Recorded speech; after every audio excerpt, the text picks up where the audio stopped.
Bwana asifiwe. Bwana Yesu asifiwe. Alasiri njema ya siku ya leo tarehe 17 mwezi wa 9 2025. Majina yangu ni Pastor Samuel Kirofi. Nimeokoka. Yesu Kristo ni Bwana na Mwokozi wa maisha yangu. Usiwahi kusahau na Mungu, ama usiwahi kuacha njia za Bwana ukaenenda na njia zingine. Nataka tukapate ujumbe huu kwa dakika chache ambazo ziko mbele yetu, na ninajua ya kwamba utakuwa ujumbe wa baraka, na tutaangalia watu kadhaa katika Biblia ambao walimuacha Mungu baadaye wakaangamia. Ni kitu gani hufanya mwanadamu amuache Mungu? Ni kitu gani hufanya mwanadamu aliyekuwa mzuri kwanza alafu baadaye anabadilika anakuwa mbaya? Ni kitu gani hufanya mwanadamu aliyeanzisha vizuri ama aliyeanzia vizuri akaenda vizuri akanawiri vizuri, lakini baadaye akamaliza vibaya? Nataka tuangalie mambo hayo kwa sababu yametuzunguka. Hatuwezi tukaficha ya kwamba hayamo katika maisha yetu, na tuangalie vile ambavyo tunaweza kukaa maisha mazuri katika kizazi hiki na katika generation hii, haswa katika nyakati tunazoishi za wakati huu. Tunashuhudia mambo ambayo hatukuwa tunayashuhudia pale mwanzo. Tunashuhudia vijana wengi wakiaga dunia, vijana wadogo, hata wengine hawajapata familia, wengine hata hawajaoa, hawajaolewa, hawajapata watoto.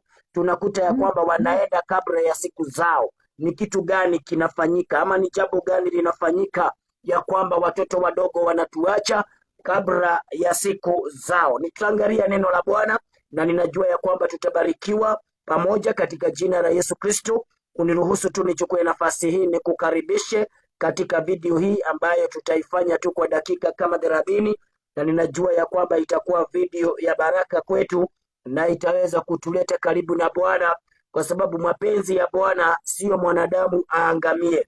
Mapenzi ya Bwana sio wewe uangamie. Wedi wa Ngai tiwe uthire kana tiwe wone uru.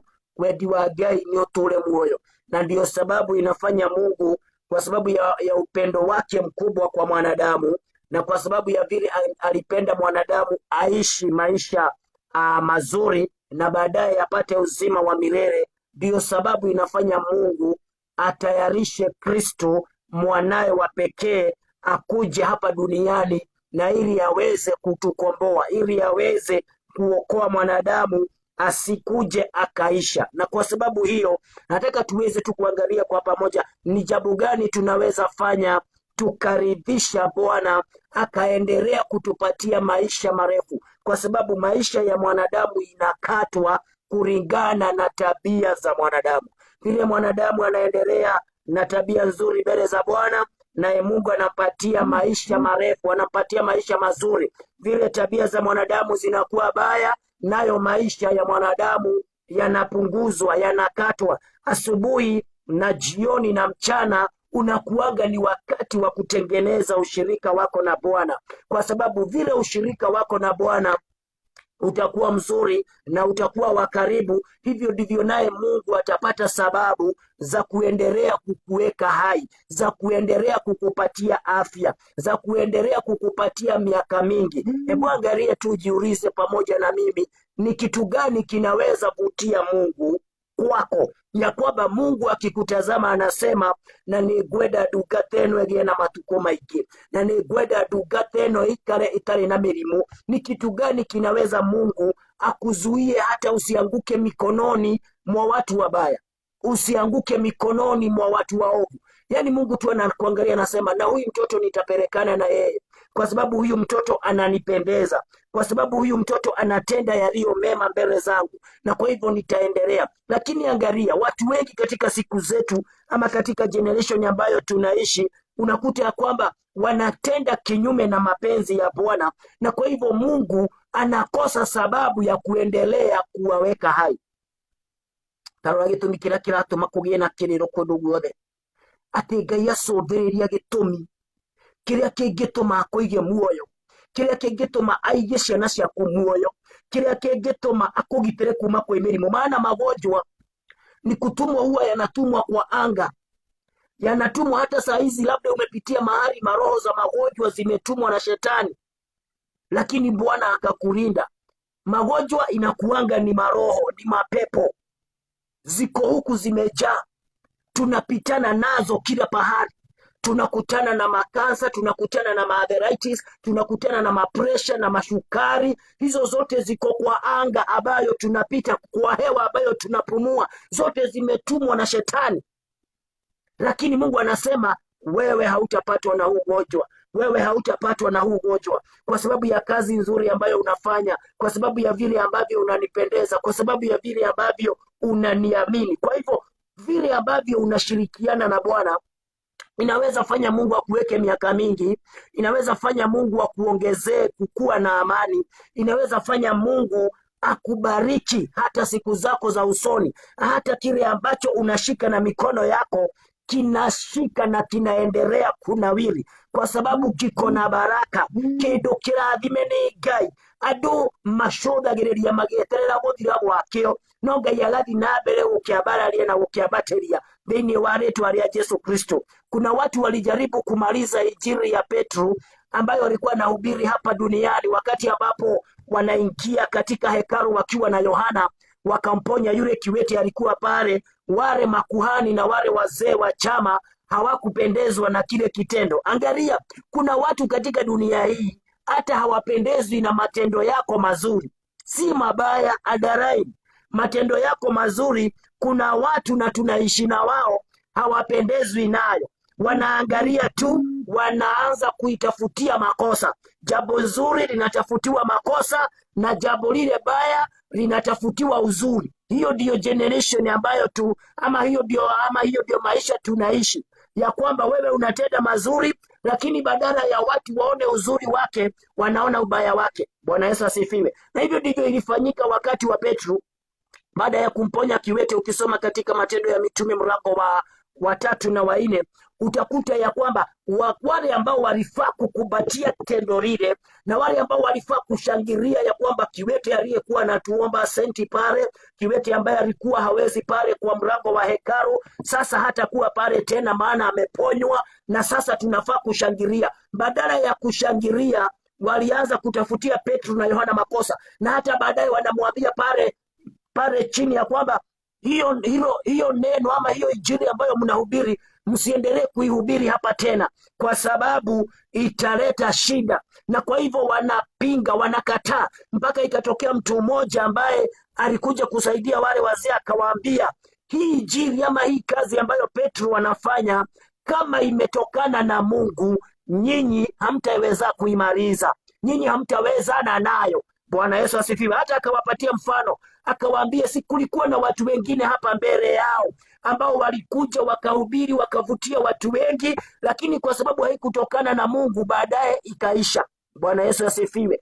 Na alipomaliza, nafikiri alikuwa anaitwa Demeterio, akawaambia ya kwamba kuna watu walikuwa mbele ya hawa na wakahubiri, lakini kwa sababu hawakuwa ama injili yao haikutokana na Mungu, haikuenda muda mrefu. Na kwa hivyo hii ambayo Petro na Yohana wanahubiri, msijaribu kupigana nayo. Kama haijatokana na mapenzi ya Bwana itaisha, lakini kama imetokana na Mungu, mtakuta ya kwamba mtafikiria mnapigana na Petro, mtafikiria mnapigana na Yohana, kumbe mnapigana na Mungu. Hivyo ndivyo waliambiwa, kumbe mnapigana na Mungu, kwa sababu Mungu kama ni yeye ameanzisha. Angalia uzuri wa kuwa na Mungu, angalia uzuri wa kujua ya kwamba kile kitu ambacho unafanya, God is involved. Hakitashindwa, hakitawekwa chini, hata kama kuna upinzani mwingi, hata kama kuna maovu ambayo yamezunguka lile jambo zuri, Mungu atakulinda na Mungu atakuhifadhi. Na hapo ndipo unafaa kutengeneza ushirika wako na Mungu zaidi, kwa sababu naye Mungu ataweza kutembea na wewe na ataweza kukuokoa kwa shida zote katika jina la Yesu Kristo. Leo nataka tukaangalie hatari ya kuacha Mungu, hatari ya kutotembea na Mungu, kwa sababu unapokosa kutembea na Mungu, you expose yourself kwa hatari zote.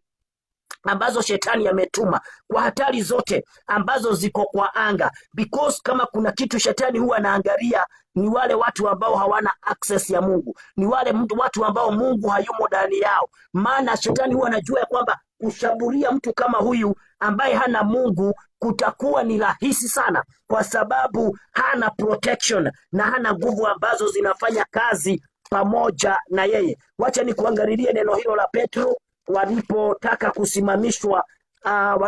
kusimamishwa na wale wazee ambao walichukizwa na tendo la wale ya yule kiwete ambaye alikuwa anakaa katika malango ya hekalu kuponywa. Bwana Yesu asifiwe. Mlango wa 3 katika kitabu cha Matendo ya Mitume kuanzia mstari wa kwanza, Biblia inasema, now Peter and John were going up to the temple at the hour of prayer, the 9th hour, and a man lame from birth was being carried, whom they laid daily at the gate of the temple, that is called the Beautiful Gate, to ask alms of those entering to the temple. Seeing Peter and John about to go into the temple, he asked to receive alms. And Peter directed his gaze at him, and as did John, and said, look at us. And he fixed his attention on them, expecting to receive something from them. But Peter said, I have no silver and gold, but what I do have, I give to you. In the name of Jesus Christ of Nazareth, rise up and walk.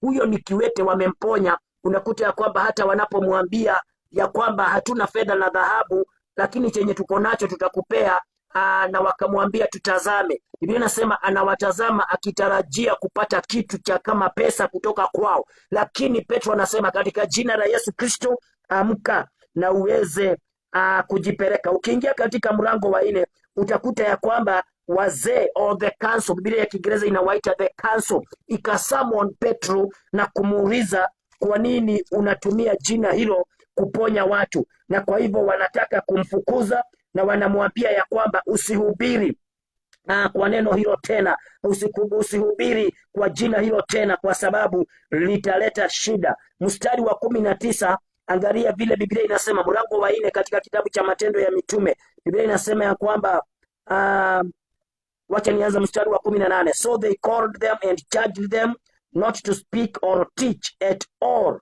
in the name of Jesus. But Peter and John answered them, whether it is right in the sight of God to listen to you rather than to God, you must judge. For we cannot but speak of what we have seen and heard. Bwana asifiwe. Angalia, Petro anapata ujasiri wa kuambia, ni vizuri kuwasikiza nyinyi ama ni vizuri kusikiza Bwana? Maana mmetuambia tusihubiri kwa jina la Yesu. Tutawasikiza nyinyi wazee ama tutasikiza Mungu? Ama tutahubiri ile kazi tuliona Yesu akifanya na vile sisi wenyewe tulishuhudia? Kwa hivyo wakawa na ujasiri na wakaendelea kuhubiri na watu wakamjua Bwana. Kwa hivyo nataka tukanene alasiri ya leo kuhusiana na kuweka ushirika wa Bwana karibu na wewe. Kuna mfalme mmoja ambaye alijiinua na tutaangalia habari zake. Baada ya kukaa maisha mazuri, akaona ya kwamba ufalme wake umenawiri, na haha niho andu moranagirwo na Ngai. Reke tuguteithie. Haha niho andu moranagirwo na Ngai. Hindi iria maundu maku Ngai athondeka, hindi iria maundu maku magira, hindi iria maundu maku marugama, ucokaga shaitani akarehe karoho ga kuriganirwo ni Ngai. Kuna wakati Biblia inasema ya kwamba wana wa Israeli walipofika katika nchi waliokuwa wanapelekwa ya ahadi, wakakula wakashiba, wakamsahau na Mungu. Bwana Yesu asifiwe. Sasa kuna mfalme mmoja katika kitabu cha Danieli mlango wa 5 ambaye alikuwa anaitwa Belshazaru. Tutaangalia habari zake kwa kifupi. Belshazaru, Biblia inasema ya kwamba ilifika wakati akaona ufalme wake umenawiri. Wakati huo ndio wana wa Israeli wameshikwa mateka, wako Babylon, anatawala Babylon, na wakati huo akatengeneza karamu kubwa aweze kusherehekea na watu na marafiki zake na mabibi zake, akawaleta pamoja waweze kukula ile karamu. Lakini Biblia inasema alipokuwa katika kunywa na kula, akaagiza aletewe vyombo vya hekalu. Tazama, wana wa Israeli walikuwa wameshikwa mateka, na kwa hivyo hekalu la Mungu lililokuwa Yerusalemu lilikuwa pia vyombo vyake vimeshikwa pamoja na wana wa Israeli na zikaletwa katika Babylon. Kwa hivyo mfalme huyu ambaye anaitwa Belshazaru akaitisha zile vyombo wakunywe navyo mvinyo, halafu waabudu miungu ya bari, vyombo vya Mungu vikiwa pale kwa meza. Bwana Yesu asifiwe. Biblia inasema kwamba wakiwa katika kunywa, tutasoma kidogo katika kitabu cha Danieli mlango wa 5 tupate kusikia ya kwamba walipokuwa wanakunywa kupitia vyombo vya hekalu, waliagiza vyombo vya hekalu mfalme, kwa sababu ya yale maringo na majivuno ambayo yalikuwa yamemuingia, akaagiza vyombo vya hekalu viletwe. Nasema walipokuwa wanakunywa, mfalme akiwa amekaa akaona kidore kinaandika kwa ukuta, akiona kiara kiandikaga rũthingo-inĩ, mariko ma Ngai maugaga meciria make makiambĩrĩria kũmũthĩnia, akakosa amani, maana anaona kidore kinaandika. Angalia, wanakunywa mvinyo wote kwa pamoja, wote wako pale wanasherehekea.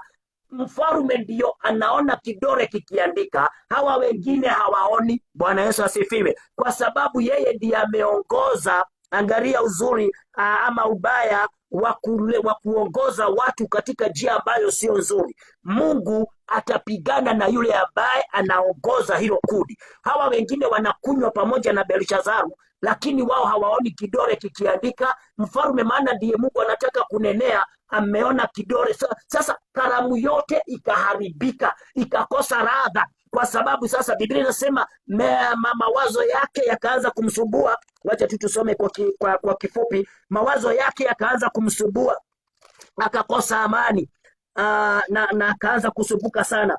In the book of Daniel chapter 5, Biblia inasema ya kwamba tutaanza mstari wa ngapi? Tutaanza mstari wake wa pili. Belshazzar then tasted the wine, commanded the vessels of gold and silver that Nebuchadnezzar his father had taken out of the temple in Jerusalem to be brought the king and his lords and his wives and his concubines might drink from them. Then they brought in the golden vessels that had been taken out of the temple, the house of God in Jerusalem. And the king and his lords, his wives and his concubines drank from them. Sikiza mstari wa 4. They drank wine and praised the gods of gold and silver, bronze, iron, wood and stone. Hallelujah. Angalia, mfalme ameagiza vitu vya hekalu ya Bwana iliyokuwa Jerusalem viletwe, wakazitumia kunywa mvinyo nazo, halafu wakaanza kusifu miungu ya Bali.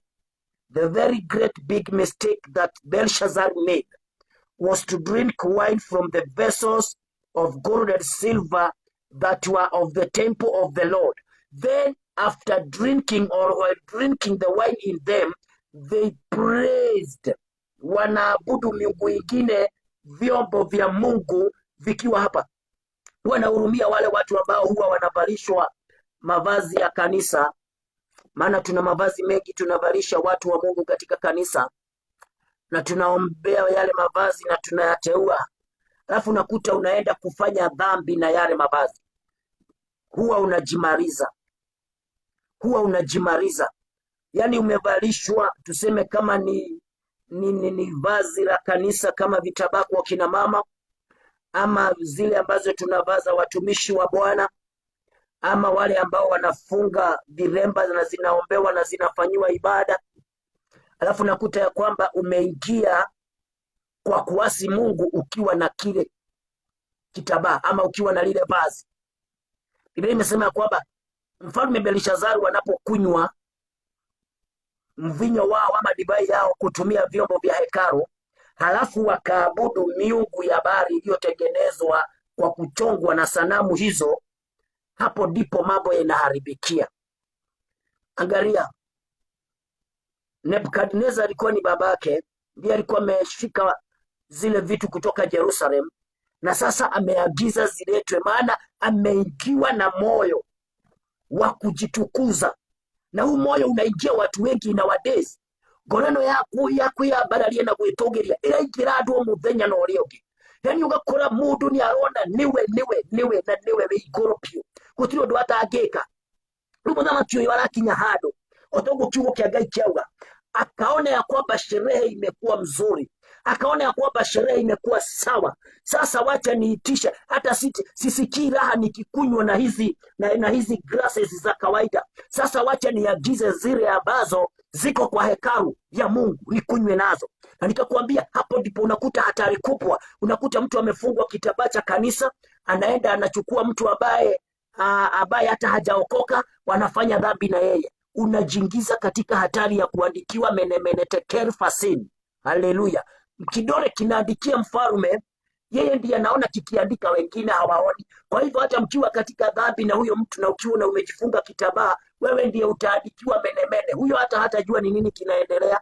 Huyo mnafanya na yeye dhambi, yeye hatajua ni kitu gani kinaendelea, maana sio yeye anafanya dhambi, ni wewe. Kwa sababu uko na kitambaa cha kanisa, kwa sababu uko na pete ya kanisa, kwa sababu uko na mkufu wa kanisa ndani yako, na umeombewa, umefanyiwa ibada, halafu umeenda ukachukua mtu ambaye hata hajui Mungu, mtu ambaye hata haendaki kanisa, mtu ambaye hata haujui anaombaga miungu gani, umeenda umeingia kwa dhambi na yeye. Sasa hapo ndipo unakuta watu wengi Mungu anawamalizia. Gayarani ni raduku.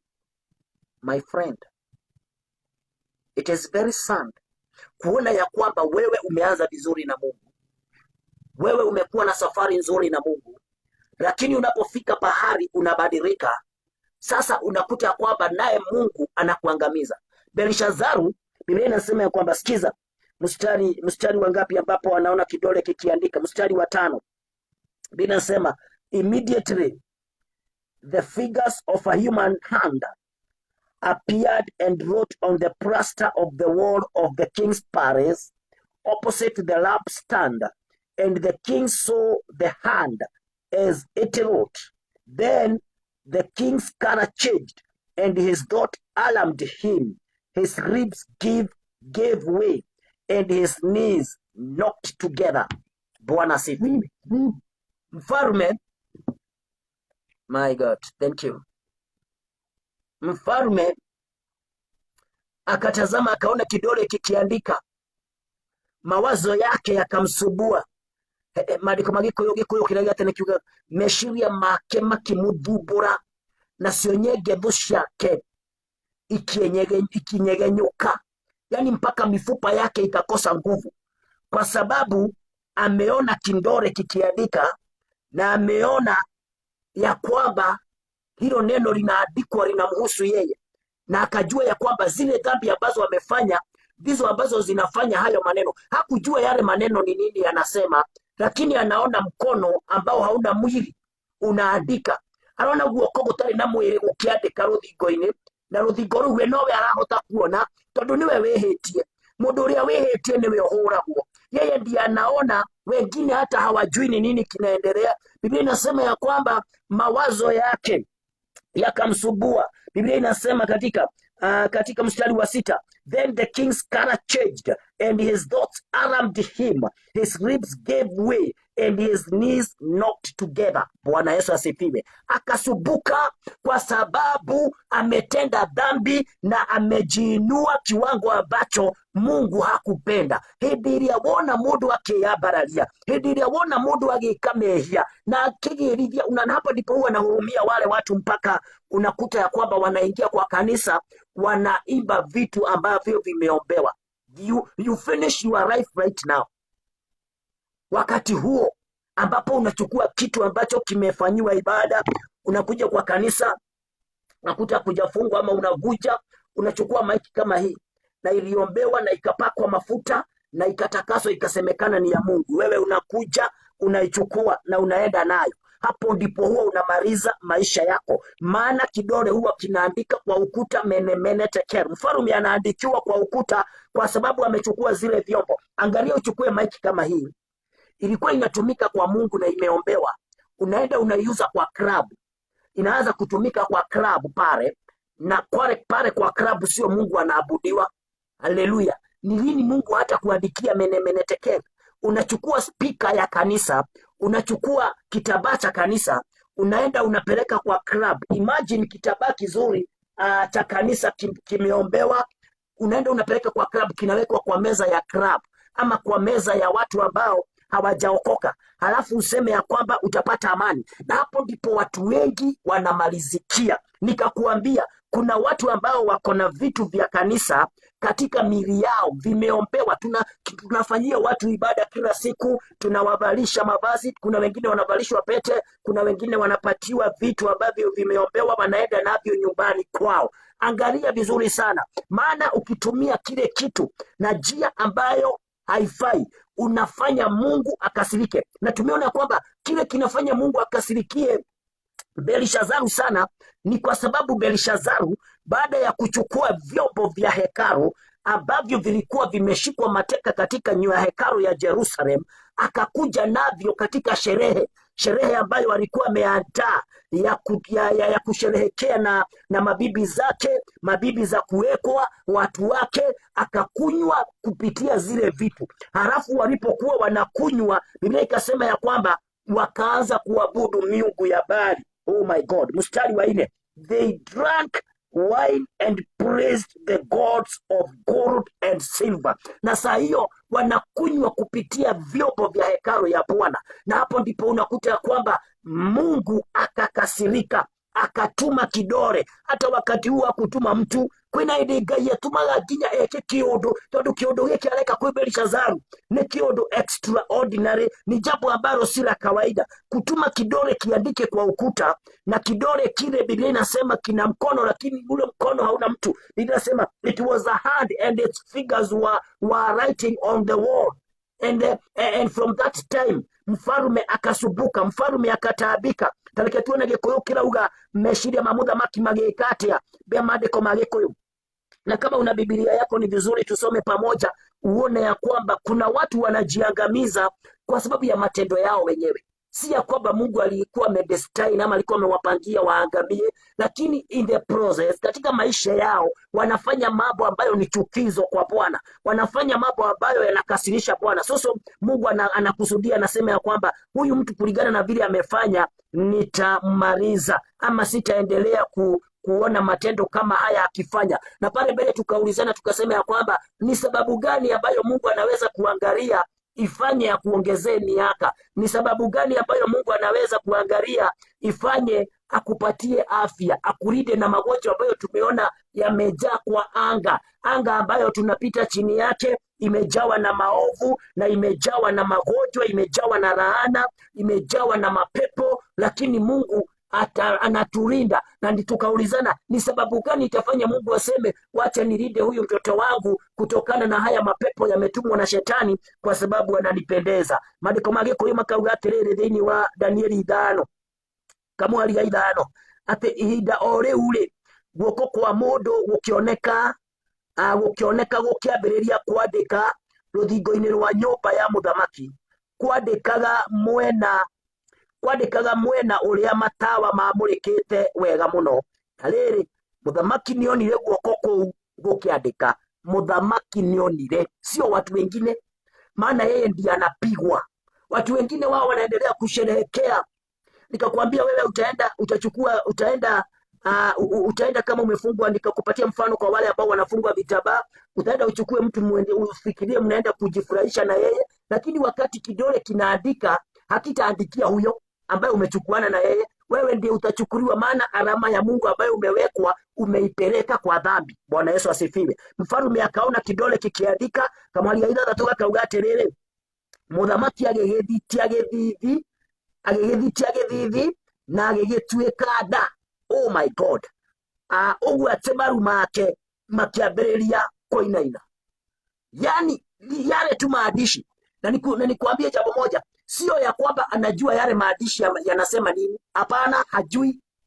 Kwa sababu ya ile lugha ambayo yalikuwa yanaandika, ilibidi aite watu wenye hekima na waganga wote wa nchi yake wakuje waweze kumfafanulia yale maneno yalikuwa yanasema nini. Kwa hivyo hachukii ama habadiliki uso kwa sababu amejua ni nini kinaandikwa. Hapana, ni vile tu ameona kidole, mawazo yake yakaanza kumsubua, magoti yake yakakosa nguvu hadi akashindwa na kusimama. Bwana Yesu asifiwe. Ati marumake ona momake ambiriria kuinaina. Mwathani Ngai arotuteithia, tondu hindi iria wauma nja ya wega wa Ngai Ngai akwandikagira mene tekeri fasini maandiko ma Ngai niguo marauga ati muthamaki ni tondu wa kuhuthira indo cia hekaru, indo iria ciamureirwo Ngai, indo iria ciaigitwo ni tondu wa Ngai, ruthingo rukiambiriria kugia na maandiko ataramenya meciria. Riu Ngai akiruta gikeno kiria giothe kiari thiini wake, Ngai akiruta raha iria yothe celebrataga nayo, agikira kieha.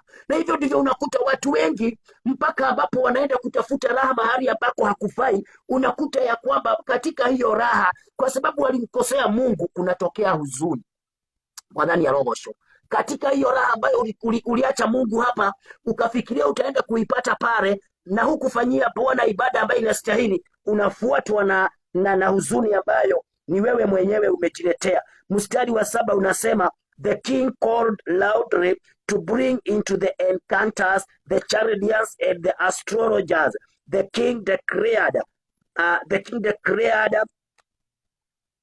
to the wise men of Babylon, whoever reads this writing and shows me its interpretation shall be clothed with purple and with a chain of gold around his neck, and shall be the third ruler in this kingdom. Then all the king's wise men came in, but they could not read the writing or make known to the king the interpretation. Then King Belshazzar was greatly alarmed and discouraged, and his lords were perplexed. Hey, this is English, my friend. Oh my God, this is English. Perplexed. Oh, is it perplexed or perplexed or whatever it is? That was what it was. Mfalme akasubuka sana, na mpaka akakosa amani. Na utakuta kwamba hata anapoita hawa watu wenye hekima, warogi, wachawi wote wa nchi wakuja wamsomee yale maandishi, wakashindwa. Oh my God, that is verse 7. Wakashindwa, na waliposhindwa alikuwa amewaahidi kwamba hata yule ambaye ataweza kunisomea yale maandishi atakuwa watatu kutoka kwa mkubwa wa mfalme, na atapeza kuvalishwa mavazi ya kifahari. Wote wakajaribu, wakashindwa, because it was from God. Only God's prophet would be able. Hawa wengine ambaye anaita sio wa kutoka kwa Mungu, na kwa hivyo ndivyo wanakuja kusoma, inawashinda. Angalia mstari wa 7, nikusomea na Kikuyu kwa sababu ninapenda Kikuyu sana. Maandiko makauga atiriri, akihuthuka hinya muno, agiathana ati ago othe araguri ona ogiaja tamarehwo riria mokire ri, akimera atiriri, uri okuhota guthoma maandiko maya ri na njiri uria maroiga ri, ni ekuhumbwo ndune cia uthamaki, ekirwo kirengeri gia thahabu ngingo gia kuonania gitio giake, na niwe ugutuika wa gatatu uthamaki-ini wakwa. Andu othe aria mataraga muthamaki ni meyumiririe, no gutiri ona umwe wahotire guthoma ona kana kwira muthamaki uria maandiko macio moigaga. Bwana Yesu asifiwe. Githina-ini kiu muthamaki Belishazaru agituka githithi muno, ona nginya atongoria ake makirigwo ni wa gwika, akasubuka mpaka wakashindwa watafanya nini. Na angalia, mfalme Belishazaru anajua makosa yake. Hakuna mtu ambaye Mungu huwa anaadhibu na asimuonyeshe makosa yake. Anajua ya kwamba kidole hiki kimeandika kwa ukuta, kimeandika kwa sababu ya hizi dhambi umefanya. Kama ungekunywa mvinyo wako bila kuagiza vyombo vya hekalu, singekuwa na shida na wewe. Lakini maana umejiinua sana mpaka ukakuja kutumia vyombo vyangu kukunywa na mabibi zako, mpaka wa mabibi za kuwekwa, umetumia vyombo vyangu kukunywa na wao. Halafu cha kuhuzunisha zaidi, mnapokunywa na vyombo vyangu mkaanza kuabudu miungu ingine. Ngai akirakara, andu nio maracokotha Ngai na mehia mao. Watu ndio wanachokoza Mungu nowadays. Yaani unakuta mtu anafanya kitu, hata wewe mwenyewe ukisikia unasema ona korone ni Ngai.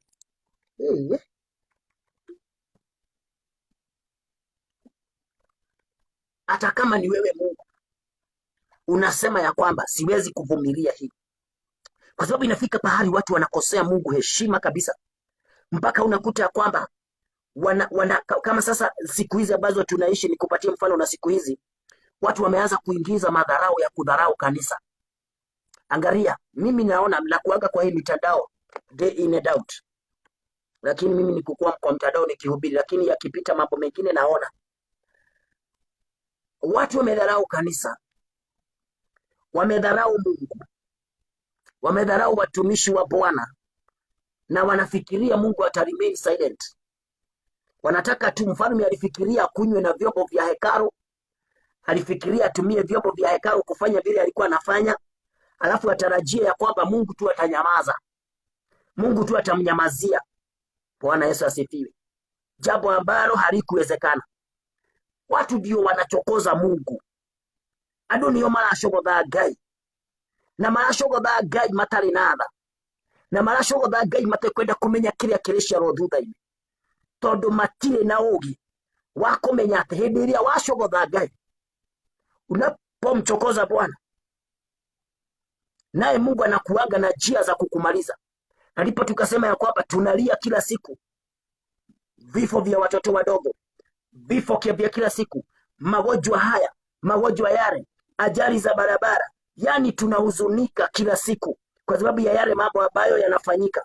Lakini angalia ushirika wako na Mungu uko namna gani? Njia zako na Mungu ziko namna gani?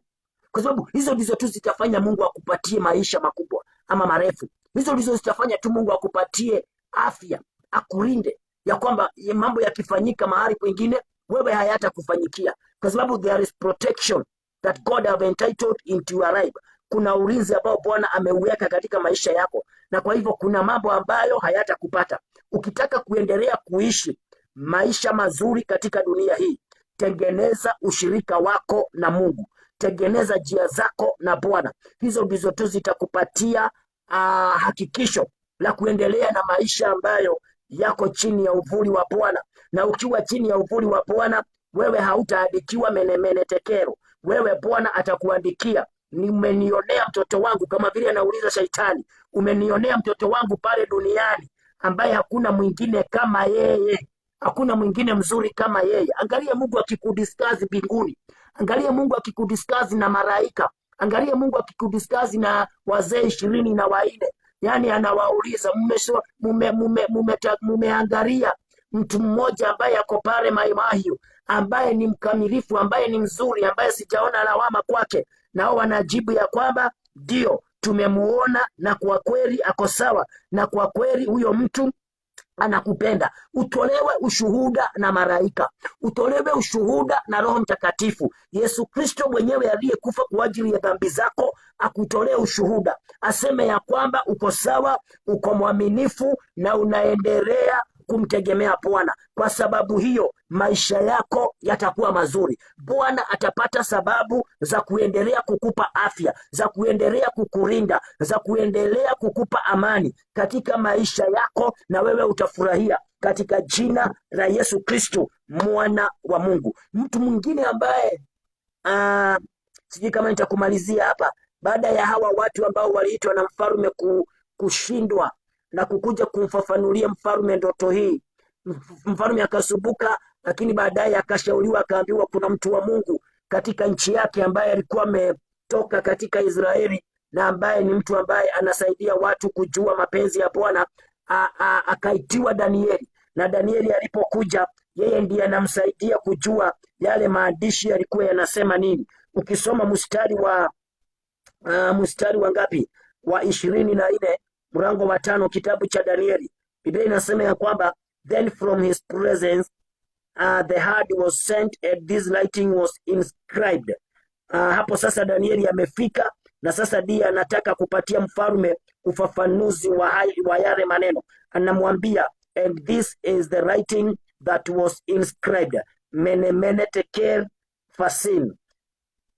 Then this is the interpretation of the matter.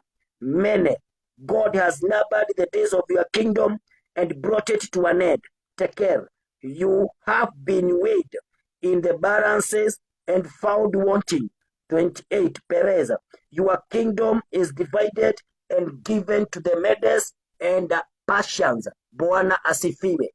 Angalia, Danieli akakuja akaweza kusoma yale maneno. Kuna maneno mengine mpaka nabii wa Bwana akuja asome katika maisha yako. Hawa wachawi, hawa warogi walishindwa kusomea Belshazzar. Lakini Danieli alipokuja, maana alikuwa na roho wa Mungu, akamsomea bila kustrain. Bwana asifiwe. Akamsomea akamwambia, mene inamaanisha ya kwamba ufalme wako, oh my God, that God has numbered the days of your kingdom. Yani anamsomea bila kung'ang'ana, anamwambia mene inamaanisha kwamba siku zako zimehesabiwa. Siku zako zimehesabiwa. Angalia Mungu akikuambia kwamba siku zako zimehesabiwa. Na yeye ndiye mwenye siku, yeye ndiye mwenye kila kitu.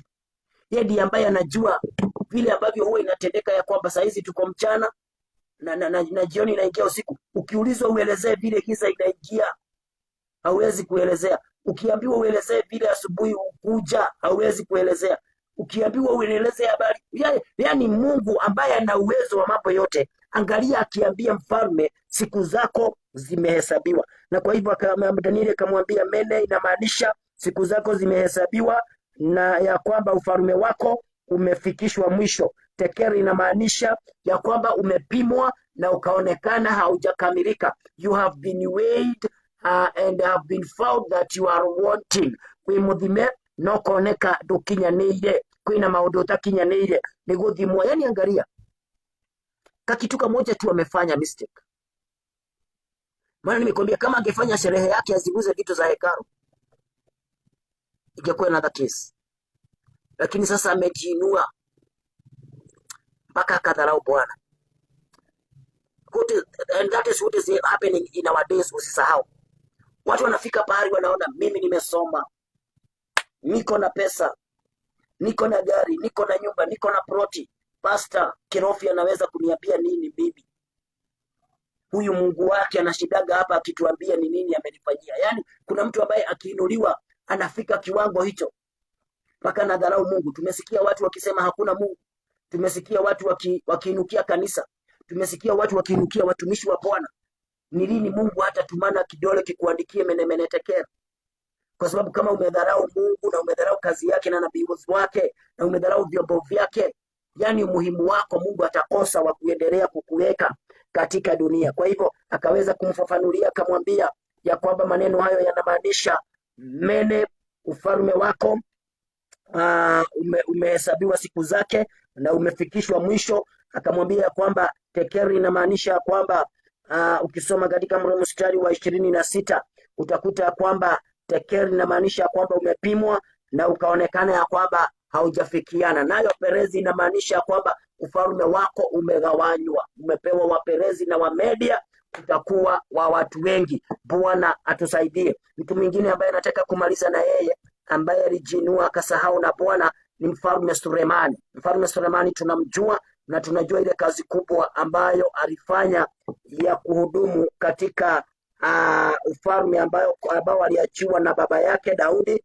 Lakini pia yeye ilifika pahali akamsahau Mungu, na aliposahau Mungu akafanya makosa haya. Sikiza, aliposahau Mungu, Biblia inasema maana na yeye alikuwa anapenda wanawake sana, akaenda to an extent mpaka akaoa mabinti wa makabila mengine, ambayo yale makabila yalikuwa hayamwabudu Mungu wa kweli, yalikuwa hayamwabudu Mungu. Na kwa hivyo Mungu akakasirika, na Mungu akakasirishwa na yeye kwa sababu ya kuoa wale mabinti. Bwana Yesu asifiwe. Hĩndĩ ĩrĩa mũndũ barara, hĩndĩ ĩrĩa mũndũ athiĩ igũrũ nĩekwenda agakoragwo agĩciria mũno ni tondũ Ngai nĩakoragwo agĩgũcũthĩrĩria. Suleiman anaachiwa ufalme mzuri na babake Daudi anapewa mashauri. Daudi anamwambia utakapochukua ufalme fanya hivi na hivi na hivi, na pamoja na masharti ambayo Daudi alimpatia, alimwambia kuhakikisha kwamba watu hawa na hawa hawataishi na amani kwa sababu walinisumbua nikiwa mfalme. Yani akapewa na akatekeleza, akajenga hekalu ambalo lilikuwa ni kubwa mno, na hili hekalu alijenga ndilo unakuta kwamba mfalme huyu Belshazzar, hili hekalu ambalo lilikuwa Jerusalem ndilo ambalo anaenda kuchukua vyombo vyake, na hapo ndipo maneno inaharibika. Sasa Sulemani anamaliza vibaya, maana anaenda anaoa mabinti ambao ni wafalme zingine ambazo zinaabudu miungu ya Baali, na sasa alikuwa ameanza kuzeeka, si vile alikuwa na ujana. Kwa hivyo Unajua sasa ukiwa unazeeka, wakati mwingine hautaweza kucontrol yourself. Kwa hivyo katika uzee wake, hawa mabinti ambao walikuwa wameoa kutoka kwa wa Moabi na makabila hayo mengine, nitakusomea, na kama una Biblia yako ufungue na mimi katika Wafalme wa Kwanza, tutasoma mlango wa 11 mistari kadhaa. Unakuta kwamba hawa mabinti ambao walioa, maana yeye ameanza kuzeeka, hana full control ya maisha yake, wakaanza kummislead, wakaanza kumtoa kwa Mungu. Na kwa hivyo Biblia inasema ya kwamba wakati ambapo hawa mabinti walikuwa wanaenda kufanyia miungu yao ibada, ama miungu ya kabila zao ibada, walikuwa wanamuhimiza Solomoni aende na wao. Kwa hivyo Solomoni akaacha Mungu wa kweli, akaanza kufuata miungu ya Baali ambayo ilikuwa inafanyiwa ibada na hawa mabinti, na jambo lile likamkasirisha Bwana, na jambo lile lilikuwa ni chukizo mbele za uso wa Bwana. Hebu angalia, tusome mlango wa 11 katika kitabu cha Wafalme wa Kwanza, tusikize vile neno la Bwana linasema. Now King Solomon loved many foreign women, along with the daughter of Para, Moabite, Ammonite, Edomite, Sidonian, and Hittite women, from the nations concerning which the Lord had said to the people of Israel, you shall not enter into the marriage with them, neither shall they with you, for surely they will turn away your hearts for their gods. Solomon clung, that is verses 2 ikimalizia. Solomon clung to this in love. He had 700 wives who were princes and 300 concubines, and his wives turned away his heart. For when Solomon was older, his wives turned away his heart after the gods, and his heart was not wholly true to the Lord his God, as was with the heart of David his father. For Solomon went after Ashtoreth, the goddess of the Sidonians, and after Milcom, the abomination of the Ammonites. So Solomon did what was evil in the sight of the Lord, and did not wholly follow the Lord as David his father had done. Then Solomon built a high place of Chemosh, the abomination of Moab, and for Meroch, the abomination of the Ammonites, on the mountains east of Jerusalem. And so he did all for all his foreign wives who made offerings and sacrificed to their gods. Bwana sifiwe. Angalia, mtu ambaye alianza vizuri anamaliza vibaya. Unakumbuka tuliulizana kwa nini tunapata watu walianza vizuri lakini at the end they finished bad? Ni kwa sababu ya kumwacha Mungu. The answer, they left God. They left God, and when you leave God, the heart is there waiting to write mene tekel for sin. Bwana Yesu asifiwe. Napomwacha Mungu, naye Mungu anakuanga hana lingine, kwa sababu hawezi kuendelea kukulazimisha kukaa kwake. In our days that we are living today, let us come near to God, because that's where we can get life. Tutaweza kupata uhai kutoka kwa Mungu. Watu tu wanahuzunika, wanauliza what is the solution to these premature deaths? What can we do? What can we do? The solution is turning our hearts and minds to God. Bwana Yesu asifiwe. That is the only solution that we can offer to the generation. Sikujua ama sikuelewa siri za dunia sana zitakusaidia kuishi, lakini ni kujuana na Bwana. Ni kujuana na Bwana. Kujuana na Mungu kutafanya uendelee na kukula matunda yake katika jina la Yesu Kristo. Na kwa wale ambao wanainukia kanisa, wale ambao wanainukia kazi ya Bwana, it's your high time to turn away from that evil, maana inamaliza watu. Utakuta mtu anatabasamu leo, amenawiri leo, anasifiwa leo, kirofi, lakini baadaye, maana lile jambo anafanya ni kinyume na mapenzi ya Bwana, linamaliza. Wacheni tuweze kuwa very cautious. Wacheni tuweze kuwa watu ambao wanachukua tahadhari, ili tuweze kupendeza mbele za macho ya Bwana, maana Mungu anakasirika. Na kitu kimoja ambacho kinafanya Mungu akasirike sana ni kwa sababu Biblia inasema katika Yohana mlango wa 3 mstari wa 16 ya kwamba jinsi hii Mungu aliupenda ulimwengu akatoa mwanae wa pekee Yesu Kristo, ili yeyote amwamini asipotee bali awe na uzima wa milele na milele. Sasa Mungu huwa anaangalia, amepeana mtoto wake, amekupenda, amependa ulimwengu, you are the world, amekupenda. Alafu sasa wewe umekataa kuona ule upendo ambao Mungu anakupenda nao, umeenda na njia zako. Sasa unakuta kwamba destruction is waiting you at the door, ama kuangamizwa kuna kugoja pale, kwa sababu umemwacha Mungu.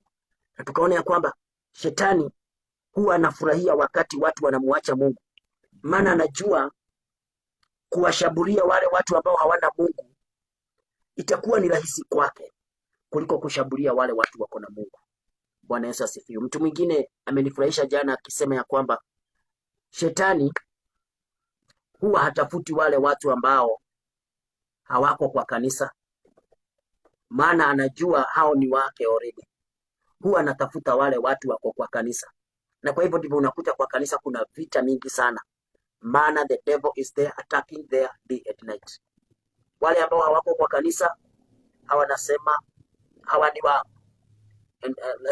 ni maneno tu nilikuwa naambiwa na mtu sijui, it was on yesterday, I think it was yesterday, ya kwamba when you are not in God's hand, you are in the devil's hand, whether you like it or not, whether you tell us or not, whether you speak it or not, you either be on God's side and not by words of your mouth but by your deeds. Si kwa maneno ya kinywa chako ya kusema. Unajua watu wote wanasemanga, hata wale ambao wako kwa shetani wanasema mimi ni wa Mungu, ni Ngai niaje kita yeye othe ona ule olaire kwa morogi omothe agiokira rucire Ngai niaje kita wega niaje kiri na thayo.